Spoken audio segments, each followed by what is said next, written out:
of you have seen. And it was during that movie that I decided I would join the Marine Corps, because I realized I was getting a little too comfortable. And this is the white privilege that many of us understand, or at least I acknowledge it.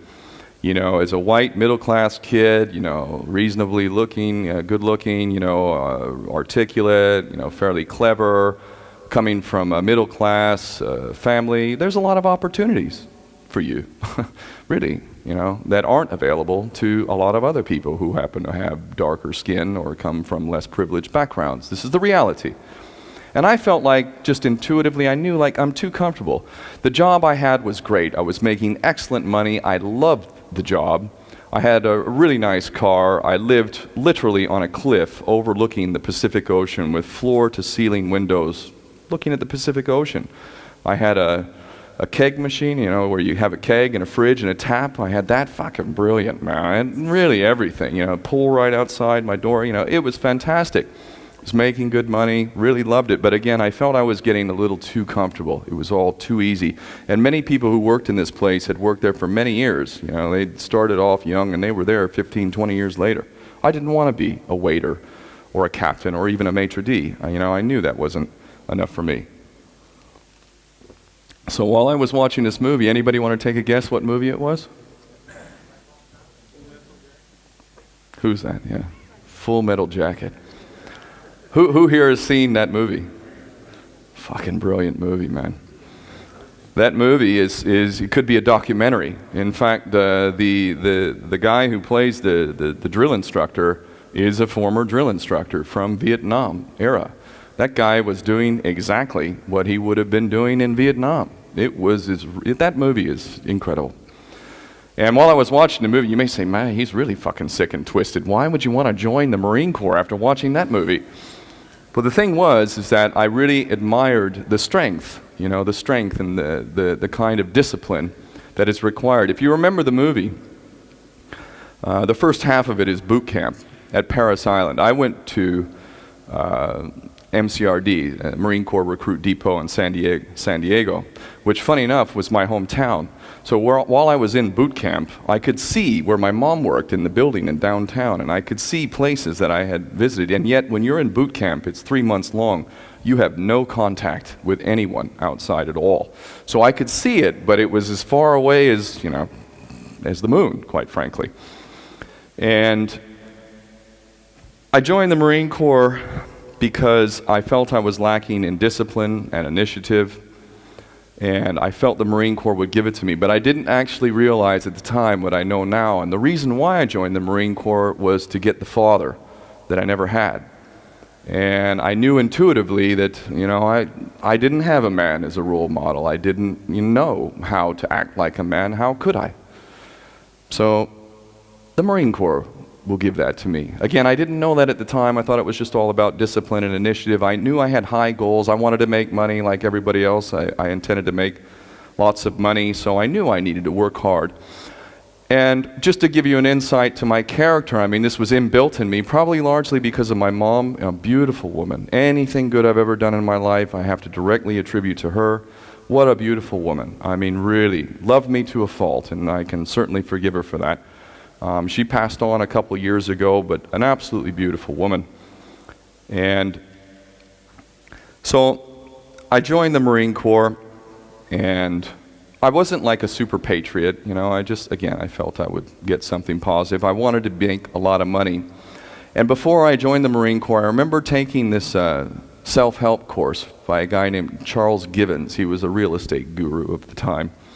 And wanting to learn how to make money, I thought, well, learn from somebody who's actually made it in the field that you would like to make the money. So one of the exercises this guy had in his program was to identify your list of priorities as a person. Immediately, I knew what my answer was. Immediately. Peace of mind. Because I knew that I was not willing to make money at the expense of lying, of harming, of screwing other people over. I want to make money, and I want to do it in an ethical way. I don't want to make money in a way that I'm going to feel bad about. I'm not going to do that. So, you know, I'm not willing to make that sacrifice, as Mark Devlin was referring to earlier, selling your soul to the devil. And that is literally true. I'm quite convinced of that. I wasn't willing to do that. And so I joined the Marine Corps, and again, I wasn't a super patriot or anything. I loved my country. I thought it was the greatest in the world. The indoctrination is very powerful, very, very powerful. I mean, most of us, I don't think, are as aware of the power of it as we should be, quite frankly. And, I wasn't. I thought I was a thinking person. I didn't think I was some idiot regurgitating a bunch of Trivial Pursuit fucking questions on command, and that's literally what I was doing. So I joined the Marine Corps, and if you've ever, who here is American or spent time in America? Is there any Americans here? I know there was one earlier, so there's one. Okay, yeah, there we go. You know the Marine Corps commercials? No? Oh, good. You don't watch TV. That's why you're here, actually, yeah. Anyway, the Marine Corps commercials, they usually have them on the football games and stuff like that, And they're awesome. They're the best. Going back to the 80s and 90s, they're really good, man. They show the Marines in their dress blue uniforms, which are like the best looking uniforms, and they do their drills, and they're just precision. They're just perfect, man, in every way. They represent the top level of what it is to be an American standing up for what's right. The marketing, the packaging, the presentation is first class. And I knew that's what I wanted. If I was going to join the military, I wasn't going to join the Air Force and go, fucking do paperwork. I wanted the Marine Corps, and I wanted the infantry. When you're in the Marine Corps, when they punish you, they send you to the infantry, and that's what I wanted.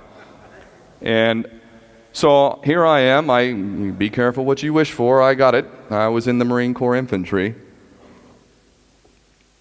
And amongst the principles that are really espoused is honor, integrity.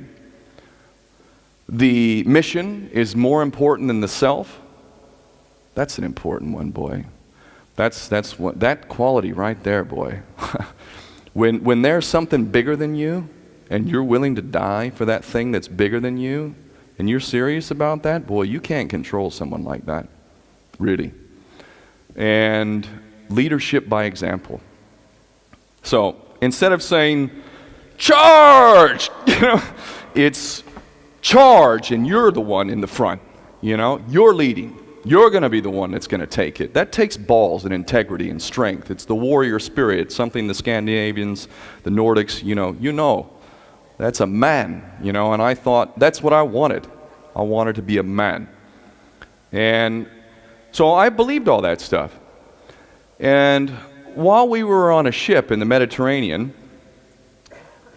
we were traveling into the hot Mediterranean in the summer, and the ships are not comfortable. I mean, they're not made for comfort, for Christ's sake.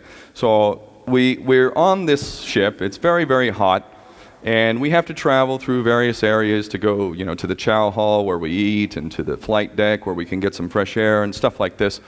And our staff NCOs are like the heart and soul of the Marine Corps. You have your officers, who are oftentimes just these university degreed brats who are just going through the motions for their political careers. And you get the lowest ranking officer is higher in rank than the highest rank enlisted guy, who's the working guy. So these are the staff NCOs. These are the working guys. These are the guys who've been in the Marine Corps for 10, 15, 20 plus years. They are the badass guys. They're the drill instructor that you see in Full Metal Jacket. That's a staff NCO. And while we were on the ship, they handed down a policy which was nobody's allowed to come through our berthing area where we live anymore. Nobody's allowed to come through that berthing area anymore. And the reason why they didn't want us going through that berthing area is because every time you open the hatch to go in and the hatch to get out, what little air conditioning was there would escape. So it would become warmer and less comfortable. The problem with that policy is that it forced us lower ranking slaves to basically go 3 times as far to the chow hall and to the flight deck and other areas. And the problem with that is that we were going through working areas where the Navy, we're on a ship, it's their ship, we get delivered, and they're constantly working it. We're going through working areas. So there is a safety issue of us having to go through these working areas, especially when the reason is to keep the fucking staff NCOs cooler in their goddamn fucking berthing area, which is an embarrassment. It's not leading by example at all. Not only that, they had no right to do this. They had no right to close off a passageway. It's not their fucking right. It's the captain and the highest enlisted Navy personnel, the chief. They're the only ones that can. So they're breaking rules, and they're compromising their integrity, and they're being hypocrites. So I made a decision, and the decision was, I'm going to report this to the chief, the Navy chief. Now, if you know anything about the military, especially the infantry, this is a mortal sin that I committed. I jumped my chain of command. I completely bypassed, because technically what I was supposed to do was go to my chain of command and say, hey, listen, this isn't right. And if I did that, if I went to the staff and said, listen, I really don't think, fuck off, go away. It would have been laughed at. It would have been done, a joke. They wouldn't have listened to me. So I didn't waste my time with that. I jumped my chain of command and I went to the chief. And I told him, and he immediately sorted that out. And so the staff NCOs are like, what the fuck is going on here? Who did this? And they sent down word to the squad leaders who came down to the squads. And I remember my squad leader coming, Sergeant Mays, and he came and he didn't expect any of us to say yes. And he said, the staff NCOs are pissed. Does anyone know who did this? And for me, it was a very simple matter. This is a matter of honor and integrity, everything the Marine Corps says it's about. I could do this secretly. I was under no obligation to say who it was. I could have done it in writing. I could have handed it in a way that no one could have traced it back to me. But that wasn't the honorable thing to do, or at least I didn't think so. So I answered the question. Now, that moment in my life is the most profound moment, hands down. Nothing has affected my life more than the decision to say, I'm the one that did it. And I remember the look on Sergeant Mays' face when I said that, and he just looked at me like, oh, fuck. Right, okay, Nichols. I changed my name later. I was Nichols at the time, but I changed it. I'll spare you the reasons why. It has nothing to do with any kind of avoiding anything or anything like that, more about Irish pride than anything else. And so eventually he went back, he told my platoon sergeant, who would have been the equivalent of the drill instructor in Full Metal Jacket, 17 years, Marine, and he said, bring him here. And Sergeant Mays came and got me, and he took me to some back little corner in the ship, I had never seen before, somewhere like over here, maybe, like this sort of, kind of nowhere where you I just knew, like, Jesus, man, I'm in big shit. And he looked at me, and he said, Nichols, in my 17 years in the Marine Corps, you're the biggest piece of shit I've ever known, and I'm going to fry your ass first chance I get. And I tell you, why are you clapping at that? So, going back to Full Metal Jacket,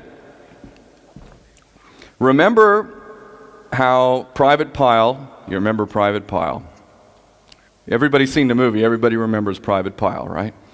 Private Pile is just fat, he's slow, he can't keep up, he's a problem. And in truth, in fairness to the training in the military, that guy can really be harmful to the unit. You need everyone to be strong, to be fast, to be ready. Mentally and physically strong. This person will endanger the others. And it may sound harsh, and it is, but it's true. And so he's punishing Private Pile over and over, and it's just not fucking working. So what tactic does he use? But an incredibly useful tactic, I can tell you. Instead of punishing Private Pile, he then starts to punish the entire platoon. The thing is, he makes it very clear that the reason why the entire platoon is being punished is because of Private Pile. which means the pressure on Private Pile is going to step up big fucking time. And that's when they have in the movie what's called a blanket party, where they wake up in the middle of the night, they take the blanket, they wrap it down over the bunk, and then they put their soap in the blanket and they just start whacking him. Private Pile's already challenged, but now he's traumatized and he's got no friends, but one guy who's trying his best to help him. I went through something similar. I learned that in my platoon, I had maybe 2 friends out of 35, 40 Marines. 2. And every moment from that point forward, I was constantly looking over my shoulder. And keep in mind, we were at sea. We were at sea, man. And I'll tell you what, people can go overboard. And there were some angry Marines who did not like me at all. Some of them as well, who could kind of sense sort of the latent, not full-on racism, but prejudices I had. I remember a black Marine named Pate. This guy was, fuck, dude. He intimidated me. He was strong as hell, and he was tough as nails, man. And he didn't like me to begin with, and now he had an even bigger reason not to like me. So I was dealing with the reality of really having no friends and in a dangerous place, and my boss hates me with a passion. And so I had to buckle up and do the best I could. Then we were sent off to the Gulf War. So now I'm realizing, fucking A, man, I have volunteered to join the Marine Corps. I'm now in the Marines. My boss, who is literally my slave master, hates me with a passion, and I'm now going into a war zone in which he can order me to do virtually anything, and if it's a lawful order in a time of war, according to the Uniform Code of Military Justice, I could literally be executed under the Uniform Code of Military Justice for violating a lawful order. That was my reality. And I can assure you, when you get put in a position like that, either it's going to break you and break you down and you're just going to wither away, or you're going to find some strength inside and do what needs to be done. And for me, it worked out well, but it was extremely difficult at the time. And it was a horrible injustice from my perspective. And it was that injustice that connected me to injustice all around the world. And while my injustice was minor compared to what people are dealing with every day, for me it was a shock. It was trauma. I was traumatized. I grew up around the idea of my nation being the greatest in the world. Freedom and democracy and honor and integrity and leadership by example. It was all bullshit. Bullshit. And I knew it firsthand. And now I was in a position to kill or be killed in a war that, previous to the actual ground invasion and whatnot, was looking like it could be really ugly. Really ugly. I mean, Saddam had, 500,000 plus troops. He had chemical weapons, which of course we gave to him, so we knew damn well he had them. And wow, you start to really search within yourself when you get put in a situation like this. And I reached a point in the Marine Corps where I said, well, fuck it. I don't give a shit. Whatever. Do whatever you want. They took away my rank. I was an E3. I was a Lance Corporal. I went back down to private, first level. They took away money from me. They took away my rank. They put me in jail. And I reached a point where, okay, yep, whatever. I don't give a fuck. You do whatever you want. I'm going to do whatever I need to do. And I could go into more details as to how I got out of the Marine Corps, but I can say, in all honesty, that I carried myself with honor. My enemies will say that I, did drugs or I did this, that, or the other. That's bullshit.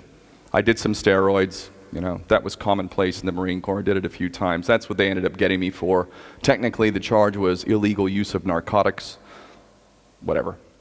Fuck, they still encourage the use of steroids. That's great, man. Get them all pumped up in aggro, and then they can die of cancer so we don't have to pay them any fucking, benefits later on. It's perfect.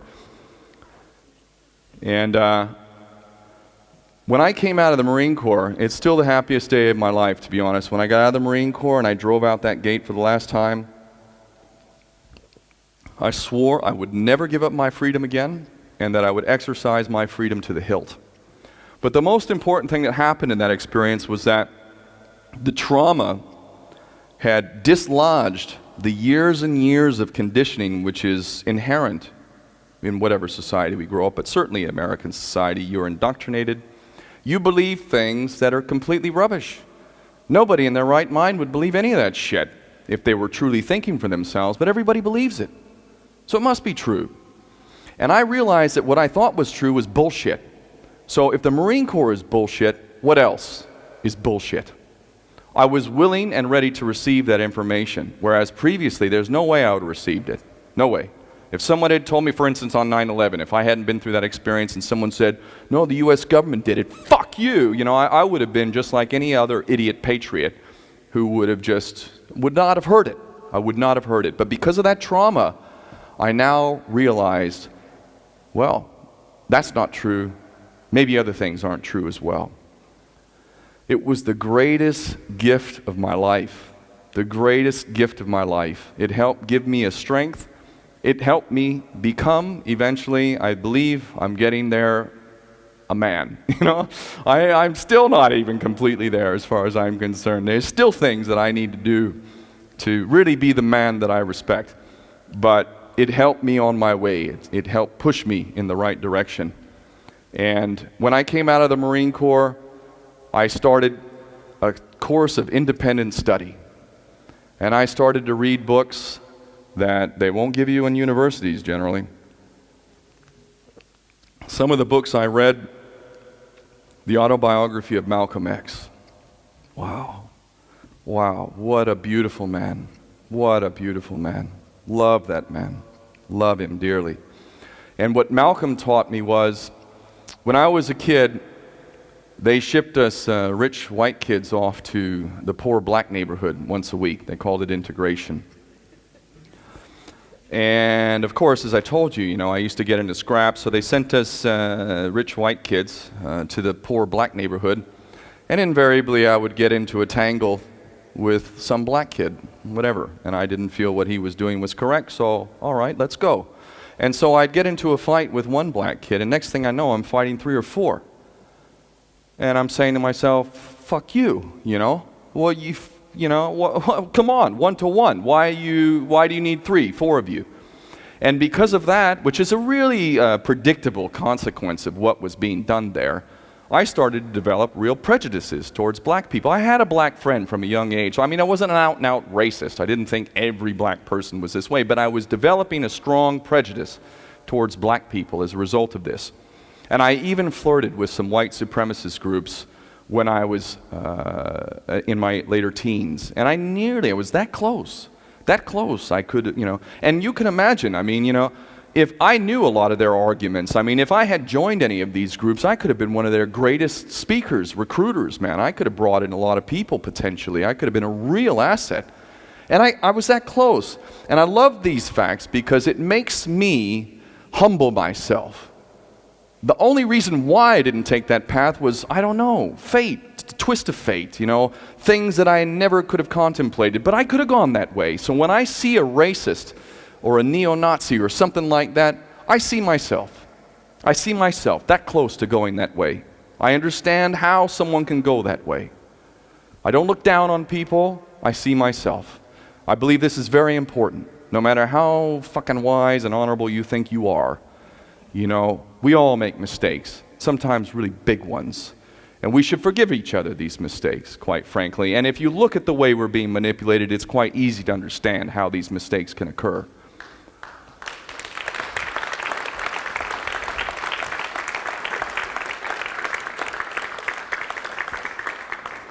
When I first got introduced to Malcolm X, it was the movie, actually. Who's seen Malcolm X, the movie? Amazing performance. To play Malcolm X, massive credit to Denzel Washington. That is not an easy role to play, and boy, oh boy, did he do it well.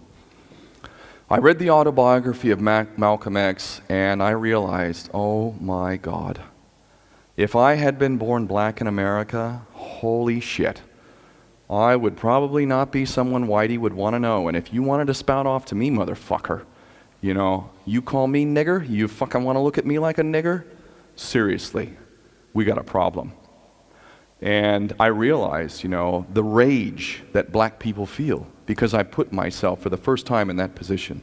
And I knew how I would feel.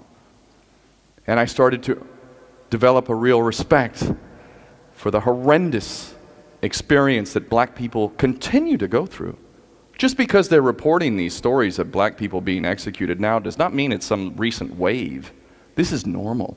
This shit's going on all the time. And the only people in America that seem to be divorced of this understanding are fucking white people who are just a little bit too comfortable, quite frankly. Because if you get pulled over in America, you could be a doctor or a lawyer or whatever, but if you get pulled over in a nice car in America as a black man, you're a fucking nigger in the eyes of many cops. And they have guns. And I've nearly been shot dead by a cop, more than once. God, the universe, whatever, shine down on me. I haven't, and it didn't happen, but that's as a white tattooed guy, not as a black man with an attitude. A black man with an attitude ain't gonna last long in America. And how many black people are in prison who are completely innocent, who were men who stood up and said, fuck you, and did the right thing? Who knows? There's no way to know that figure. Malcolm taught me something that I was oblivious to before. I read the book, Bury My Heart at Wounded Knee. Has anybody read that book? Incredibly powerful book. It details the genocidal policies of America towards the Native Americans and the lies. It's not even an honest kind of genocide where you're fucking dead and we're going to kill you. Okay, no, we want to make an agreement with you now. We're gonna give you this land, and we're gonna, and then just fucking lied over and over. This history, this pattern, I'm telling you, is in the DNA of many of dark-skinned people. It's in their DNA. It's in their collective memory, and it's not the kind of thing that just goes away because all of a sudden you start acting half decently. It's still fucking there. And until we're honest, genuinely honest about this, it's still going to be there. How can someone heal when that individual, that entity which has been violating you in the most obscene of ways, has never even had the decency to apologize? Iraq. Gee, what was the fucking main issue after we invaded that country and fucking devastated the whole thing? The economy. We're all fucking worried about the economy. What the fuck? We just killed 1 million+ people. We created millions of orphans, millions of fucking refugees, and we're concerned about the economy? We're not even fucking bothered to apologize for what we've done? What the fuck are we thinking? Are we serious? And why aren't we holding our fucking politicians to account?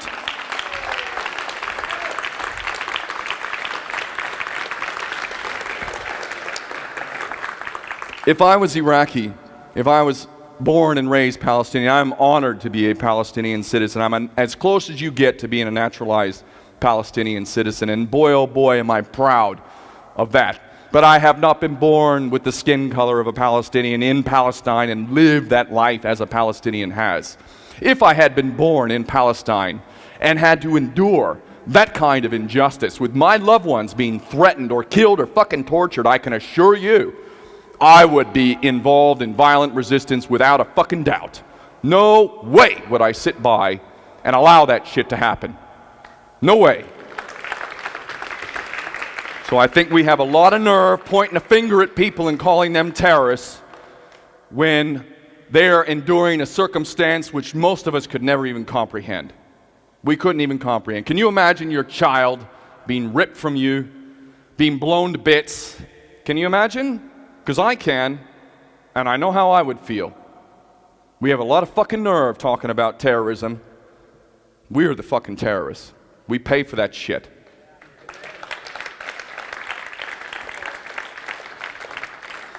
I read another book called A People's History of the United States by Howard Zinn. Anybody read that one? Absolutely beautiful book. You could learn more about American history reading that one damn book than you could for fucking years and years of Harvard University degree fucking history course. In fact, you'll just end up being stupid if you go to a fucking Harvard history course, quite frankly. Which leads me to the point that really is quite funny. Who are the stupidest people on the planet? If we were to surmise, who's the stupidest people on the planet? Could it be the impoverished people of sub-Saharan Africa, or maybe the deeply impoverished, illiterate people of South America, or any number of places around the world? Well, we don't have a total monopoly on it, but boy, oh boy, we've got some incredibly stupid people there, that's for sure. But I'll tell you what, the dumbest of the dumb happen to have diplomas and degrees from places like Oxford and Harvard and Stanford and all the other vaunted fucking universities that we have. And I'll tell you why. I'll tell you why they're so stupid. Because the person who's got the university degree, and I don't mean to insult those of you who are university degreed, although I probably am. I don't mean to be attacking you personally. And presumably, if you're here, you haven't been so indoctrinated that you've lost the capacity to think for yourself. But believe me, that is the whole intention. You go to university, you jump through that fucking hoop, and you do that backflip, and then you do your front flip, and then you do some more jumping through hoops. And once you do that for enough years, and you prove that you can, like a dog on command, do tricks, then they give you a stamp of approval in the form of a diploma. And with that diploma, then you can go to some big corporation who will say, yes, we'd like to hire you. You have been vetted. And then you get this job and you make nice money. And you got a nice home. You got a nice car. Your family's taken care of. All is well. The rest of the world may be sucking on it, but hey, things are okay over here. And so I want to talk to this person. And we say, hey, how about 9/11? What do you think about it? Oh, wow, yeah, that's just incredible. Boy, those terrorists, they're still coming after us, boy. Whew, got to take care of that. Yeah, but have you heard the notion that maybe the government was, oh, that's crazy, isn't it? That's just crazy. How crazy is that? And I'll tell you why these university-degreed people are like this. It's because they've got the material rewards of their jumping through hoops and backflips to lose. They've got a lot at stake. Not very good for your political career nor your financial career. If you start talking to your colleagues at J.P. Morgan about 9/11, who runs J.P. Morgan? Well, turns out they're the same bastards who were fucking directly responsible, actually. The same group, the same loyalty that those at J.P. Morgan and all the other big financial institutions and the big government and are directly connected to those who are responsible. It's not good for your career. Ask Niels Harrit. Not very good for your career now, is it? How many people have spoken out like Niels Harrit who are qualified? If you were to take a poll of how many engineers, structural engineers and whatnot that were qualified to speak honestly about this, how many have fucking spoken out? Are they all stupid?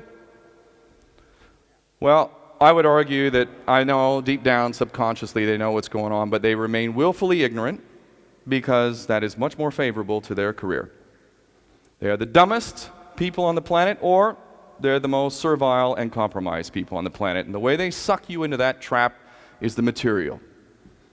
Once you're addicted to the material, they got you. They got you. Whether it's your material physical life or the material possessions you accumulate. And how do I know this very well? Because I got an excellent education in materialism because I grew up in Southern California, which is the epitome of materialism and superficiality. And I never felt really connected to the place. In fact, I could give a shit. I have no connection to that place. I had a great time, don't get me wrong. It's not like I had a great time. You know, as a young man, I had lovely ladies that were in my life. I wasn't socially awkward. I had fun, but I have no connection to the place. None.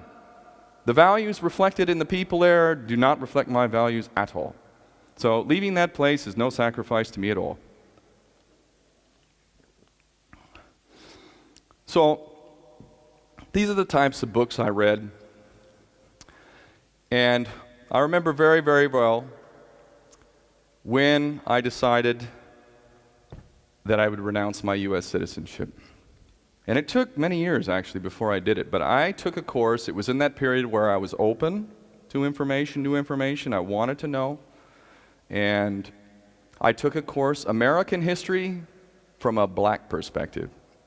And I was very fortunate to have what I consider to be a good professor. Can't remember his name, but I think he was a good man. I very much enjoyed that course. And the depth of injustice and hypocrisy and everything hit home so much for me at that time.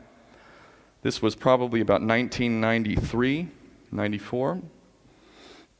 It hit me so hard that I remember in the classroom one day, it went past the point of acceptability. It was beyond anything I could accept, and I said to myself, I will renounce my U.S. citizenship because I am ashamed.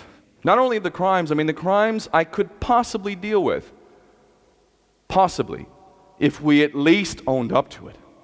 Own up to it and fucking apologize. But carrying on this facade of freedom and democracy and bullshit like that, that I can't take. That I cannot take. So eventually I did renounce. But first I went to Hawaii. I went to Hawaii actually to escape a broken heart. My wife broke my heart. And I needed some place to run and cry and fucking be alone. And I had a friend in Hawaii, so I went to Hawaii. I became a dive instructor because I love the sea. I knew I needed to make some money, so fuck it, let's do something that I love. I joined the Marine Corps. In that time, I also got a lot of these tattoos. I could sit here and give you a lecture about the tattoos, but they all have meaning. And there's something deep to me. They're commitments. I can't reverse the fact, these tattoos, I could never get a job with IBM or some corporation. I knew when I marked myself this way, that's it. Now I'm as close to being a nigger as a white man can be. Literally. And the white Irish know that very well. We were the white niggers of Europe, quite frankly. That's the way we were treated. And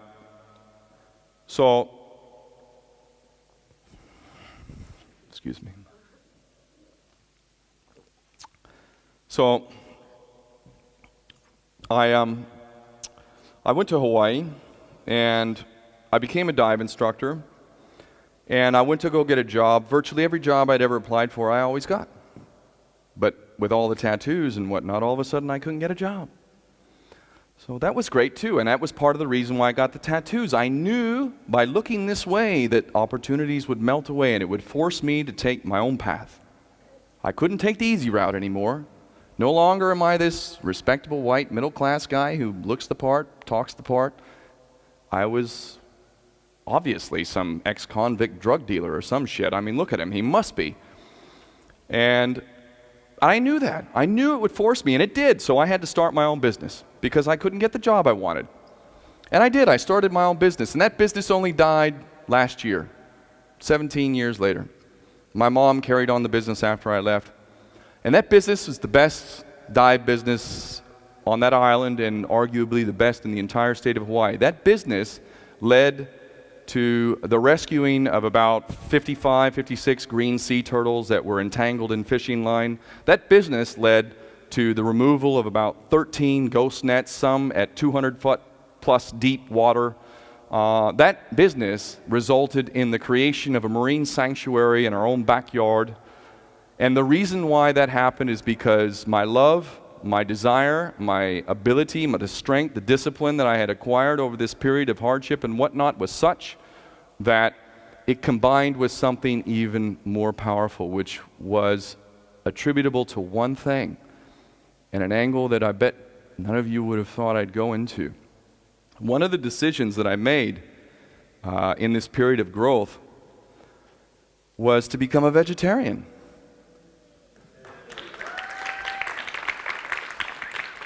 And whenever I hear people say, I could never give up meat, bullshit. I loved it as much as anybody. In fact, it was not a meal unless it had meat in it. What's that? And I made friends with a guy who was a vegetarian. He was a great guy. Really loved him. And I talked to him about it. I asked him questions, and his answers made sense. And I was confronted with the reality, keeping in mind that now my mind is open to this, whereas before, no way would I have listened to any of the vegetarian babble, but my mind was open, and I realized either you accept your own hypocrisy i.e. you say you like animals and whatnot, and you fucking eat them, i.e. you torture them, you pay for their torture and their killing, and yet you say you like them. What a bunch of bollocks.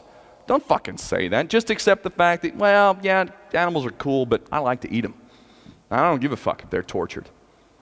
I didn't like that. It didn't sit well with me. You know, I want to be consistent with what I say is my values. I wouldn't want somebody torturing and killing me. Why the fuck am I doing it to someone else? And why is it that we arbitrarily consider human beings to be so fucking worthy, while as the rest of fucking creation, the rest of life, which is just as sentient as us, the bond between a fucking cow and its fucking baby is just as strong as the bond between a mother of human form to her baby. And how arrogant for you to think otherwise. You rip a calf away from its mother, trust me, this is torture.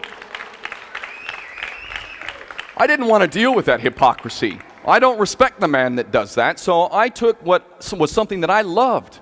I loved meat. I enjoyed it as much as anybody. Something that I truly enjoyed and loved, I gave it up.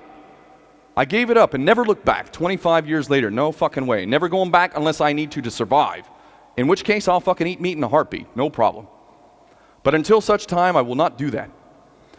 That decision had such a profound impact on my life, I cannot tell you. The implications of making a decision which runs completely contrary to your own self-interest, something that you enjoy so seriously, and you give that up because you acknowledge the fact that it is inconsistent with a moral, ethical existence.